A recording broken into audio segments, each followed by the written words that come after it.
Hello friends, एक बार फिर से आपका बहुत बहुत स्वागत है आपके अपने YouTube channel success outdoor with Dev sir पर, जिसका उद्देश्य होता है अच्छे से अच्छा स्टडी मटेरियल प्रोवाइड कराया जाए। तो चलिए देना लगाते एक बार फिर से चलते हैं। जैसा कि आपको पता ही है कि हमारे चैनल द्वारा साइंस पर MCQ टेस्ट सीरीज चल रही है, जिसमें आपको 1500 प्लस क्वेश्चन कराए जाएंगे, जो किसी भी कॉम्पिटेटिव एग्जाम जिसमें साइंस से प्रश्न पूछे जाते हैं सभी के लिए बहुत ही हेल्पफुल होने वाला है। तो चलिए आज लगाते हैं टेस्ट 7। इससे पहले 6 वीडियो पार्ट्स 1 to 6 अपलोड की जा चुकी हैं, उन सभी को एक बार ज़रूर देख लें। सभी में सेलेक्टेड क्वेश्चन होते हैं, अच्छे प्रश्न आपके लिए होते हैं, जो एग्ज़ाम की दृष्टि से बहुत ही अच्छे होते हैं। तो चलिए सीधे चलते हैं अपनी टेस्ट पर। तो यदि चैनल पर आप नए व्यूअर हैं, पहली बार चैनल को विजिट कर रहे हैं, तो सीधा ये लाल बटन का जो सब्सक्राइब है उसको बटन को ऑन कर लें, और साथ में जो बेल आइकन है उसको भी दबा लें, और साथ ही साथ ऑल पर उसको क्लिक करें ताकि आपको सभी वीडियो सही समय पर आपको मिल जाएं। तो चलिए चलते हैं प्रश्न नंबर 1 पर। पहला प्रश्न है, तापमान के केल्विन पैमाने पर जल का क्वथनांक है। तापमान के केल्विन पैमाने पर जल का क्वथनांक है 100, 373, 273, 212। तो सही आंसर लगाएंगे 2 से 3 सेकंड आपको मिलेगा। तो इसका आंसर होगा दोस्तों option number c, 373 right answer होगा। आगे चलते हैं। दूध निम्नलिखित का उदाहरण है, निलंबन, पायस, जैल या झाग। तो सही आंसर होगा ऑप्शन नंबर सी, पायस, जिसको इमल्सन भी बोलते हैं। आगे चलते हैं। बारूद निम्नलिखित का मिश्रण है। तो ऑप्शन यहाँ पर लगाएंगे आप सी, नाइट्रल, सल्फर व काठ, कोयला। चलिए आगे चलते हैं। खाद्य परिरक्षक, जिसको प्रिजर्वेटिव बोलते हैं, के रूप में सर्वाधिक उपयोग में लाया जाने वाला पदार्थ है। Very easy question. तो सही आंसर आपने लगा ही दिया होगा। इसमें बेंजोइक अम्ल बोलते हैं, और कहीं कहीं आपको देखने के लिए सोडियम बेंजोएट भी बोला जाता है इसको। तो सोडियम बेंजोएट आ जाए या बेंजोइक अम्ल आ जाए, दोनों को खाद्य परिरक्षक के रूप में प्रयोग किया जाता है। आगे चलते हैं। कपड़ों के रंग का विरंजन करने वाला अभिकर्मक है।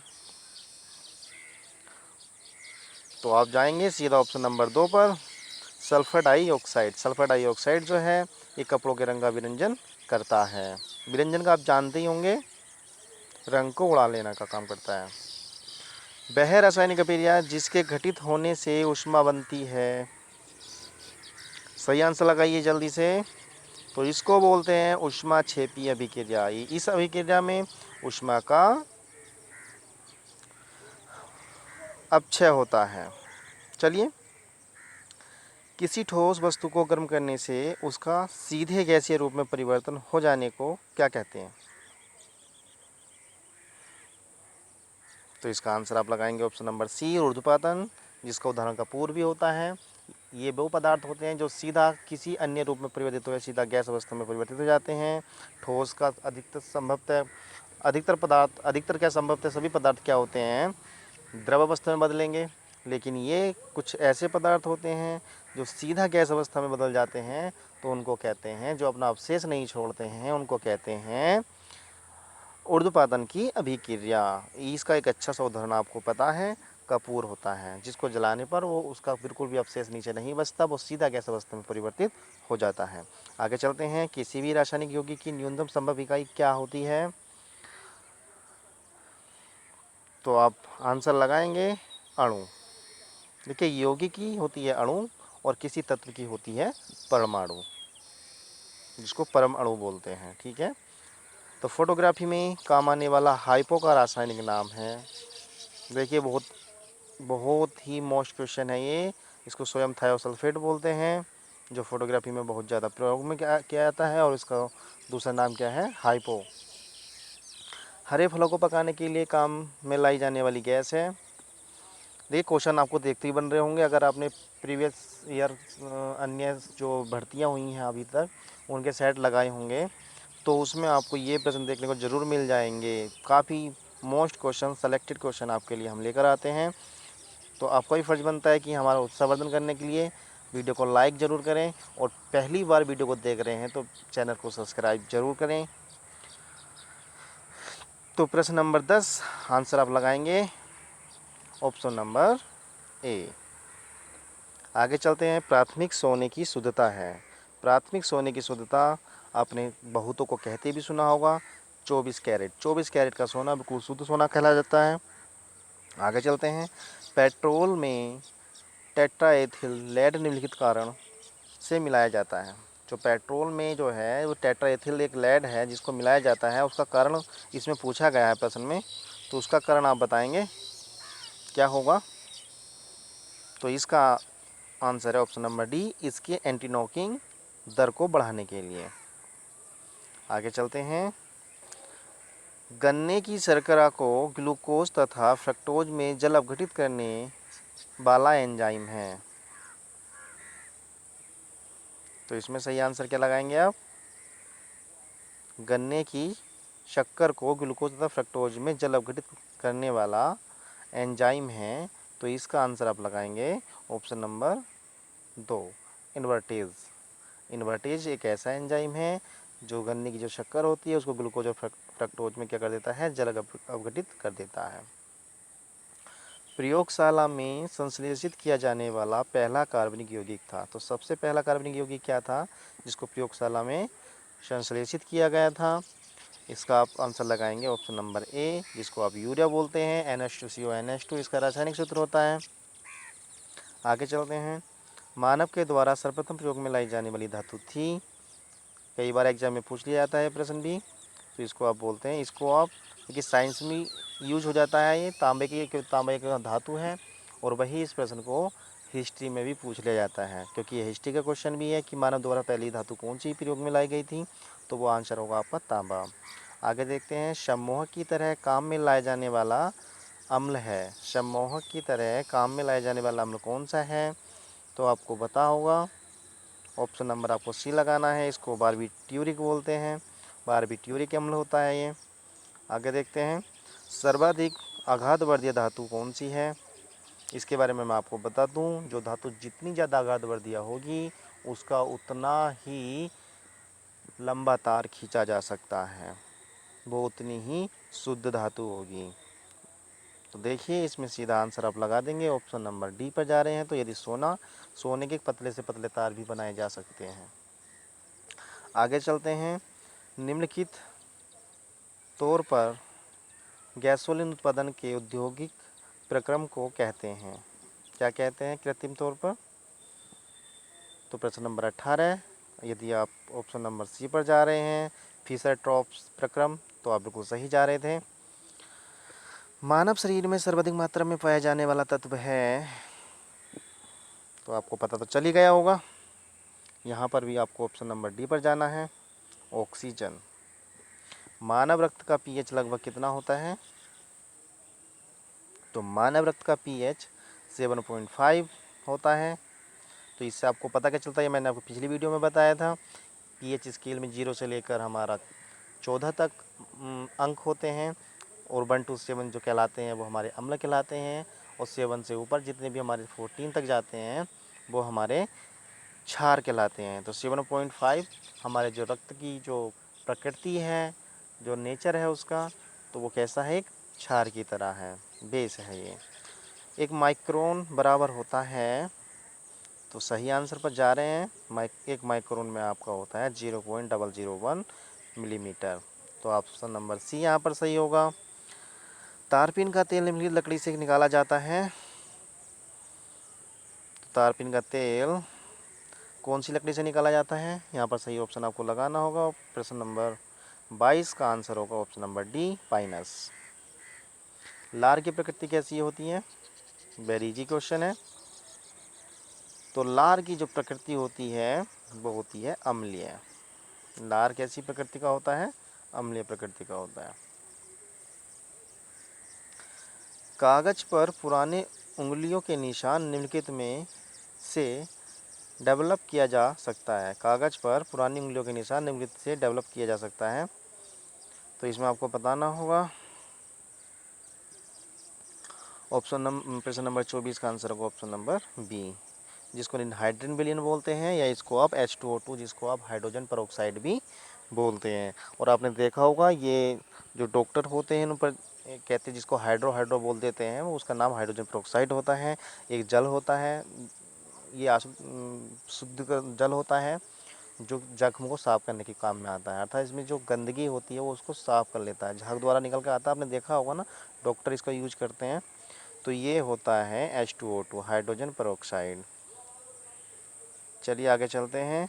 परिशुद्ध अल्कोहल है, तो सबसे शुद्ध अल्कोहल क्या होता है? प्रश्न 25 का ऑप्शन नंबर सी यहाँ पर सही होगा आपको, 200% प्रूफ। तो 200% प्रूफ जो अल्कोहल होता है उसको आप शुद्ध अल्कोहल बोलते हैं। शरीर में अरक्तता निम्नलिखित की कमी के कारण होता है। तो शरीर में जो अरक्तता होता है वो होता है लोहे की कमी के कारण, आयरन की कमी के कारण अरक्तता रोग होता है। इसमें क्या होता है, इसमें हीमोग्लोबिन की मात्रा कम हो जाती है। तो अबरक का मुख्य उपयोग क्या है? प्रश्न नंबर 27 का आंसर आपको देना है।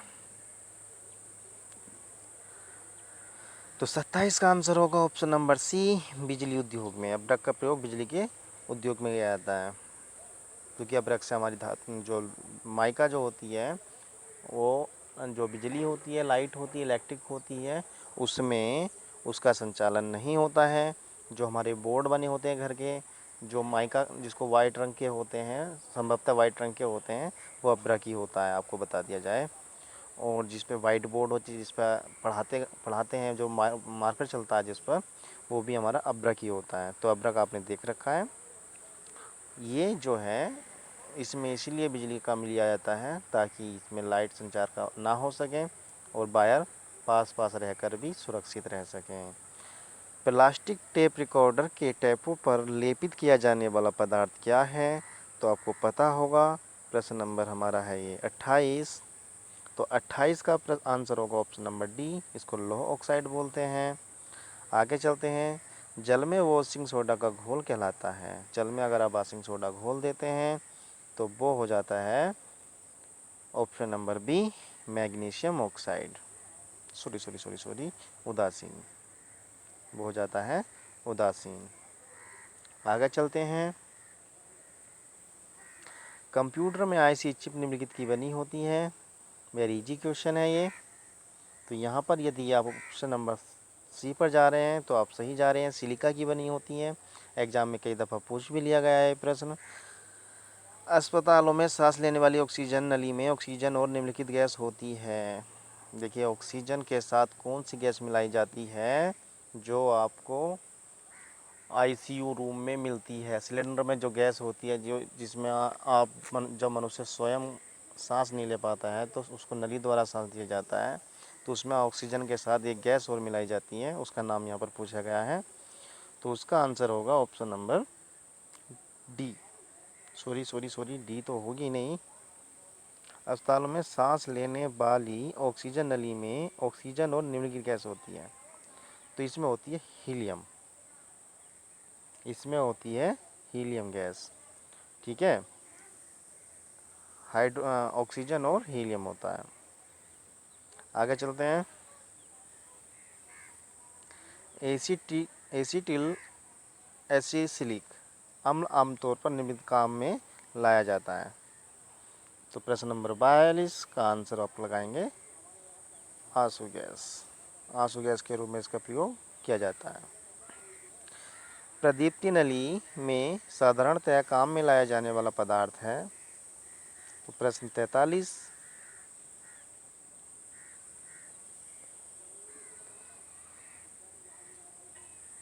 सॉरी 33, प्रश्न 33 है अभी हमारा, 43 नहीं है। तो लगाते हैं। प्रदीप्ति नली में साधारणतः काम में लाया जाने वाला पदार्थ क्या है? तो यहाँ पर अगर यदि आप पारद वाष्प और आर्गन के साथ जा रहे हैं तो बहुत ही सही जा रहे हैं। मतलब ये है, पारद किसको बोलते हैं? जिसको आप पारा कहते हैं, HG जिसको बोलते हैं। आगे चलते हैं। रेडियो कार्बन डेटिंग का इस्तेमाल निम्नलिखित की उम्र का अनुमान लगाने में किया जाता है? Radiocarbon dating. तो यहाँ पर आंसर बैठेगा आपका ऑप्शन नंबर बी, जीवाश्म। देखिए जो 42 प्रश्न था और 31 और 32 जो प्रश्न था उसमें 32 में एसिटिल सैलिसिलिक अम्ल आमतौर पर किस काम में आता है, ये था ना। इसमें आंसू गैस नहीं होगा, इसमें पीला हरा आएगा, इसमें ये पीला हरा आएगा। प्रश्न नंबर सी, 32 का सी ऑप्शन होगा इसमें। आगे चलते हैं। वायुमंडल इसमें जीवाश्म हो गया था। वायुमंडल में जलने में सहायता देने वाली गैस है, तो इसमें आपको बताना होगा कौन सी गैस है जो वायुमंडल में सहायता करती है जलने में। तो ये तो एकमात्र गैस है साहब, ऑक्सीजन। ये खुद भी जलती है और औरों को जलाने के लिए भी यूज में आती है, बिना इसके कोई भी गैस नहीं जलेगी। प्रश्न 36, मानव नेत्र तंत्र में रोगों से लड़ने वाला पदार्थ कौन सा होता है? उसको आप बोलते हैं एंटीबॉडी, प्रतिरक्षी। निर्जलीकरण के दौरान शरीर में से कम हो जाने वाला पदार्थ कौन सा होता है? तो निर्जलीकरण में शरीर से आपका सोडियम क्लोराइड, जिसको आप कहते हैं नमक, कम हो जाता है आपके शरीर से। आग लगने तथा फैलने की सबसे कम संभावना निम्नलिखित पदार्थ है। सबसे कम आपका होता है सूती में, ये आपको पता होगा, सी। देखिए आपको कोई एक्स्ट्रा आवाज़ आ रही हो तो उस पर प्लीज़ ध्यान ना दें, केवल अपने प्रश्नों पर ध्यान दें। उसके लिए मैं माफ़ी चाहता हूँ, लेकिन केवल आपका जो एकाग्र मन है वो अपने प्रश्नों पर लगाइए। लोहे का सबसे प्रचुर स्रोत क्या होता है? तो ये आपको पता होगा, ऑप्शन नंबर बी, हरी सब्जियाँ। आगे चलते हैं। पन्ना निम्नलिखित का बना होता है, तो पन्ना किसका बना होता है? यहाँ पर आप जाएंगे प्रश्न ऑप्शन नंबर सी के साथ, तो जो कि है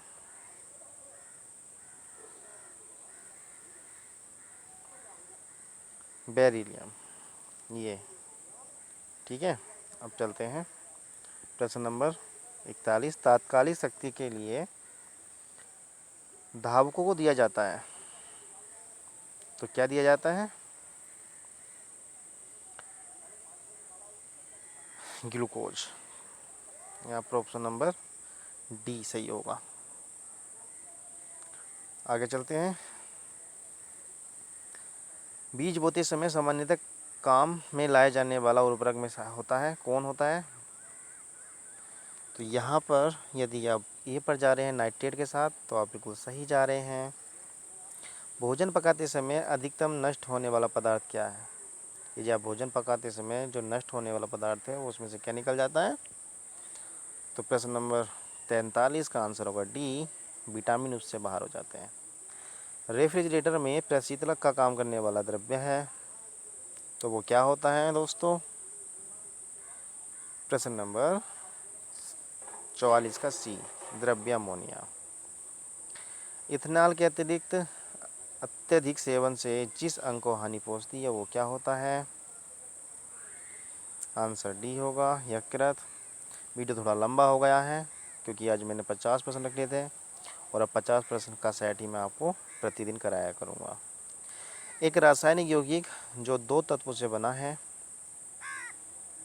उसको बोलते हैं आप द्विअंगी, बाइनरी बोलते हैं। नेक्स्ट, जीवित तंत्रों के अध्ययन से संबंधित रसायन की शाखा का नाम है, तो जीवित तंत्रों के अध्ययन से संबंधित रसायन की शाखा का नाम क्या होगा? तो यहाँ पर आएंगे आप जैविक रसायन के साथ। कोलेस्ट्रॉल है, कोलेस्ट्रॉल क्या है? जीव वसा में पाया जाने वाला वसा अल्कोहल।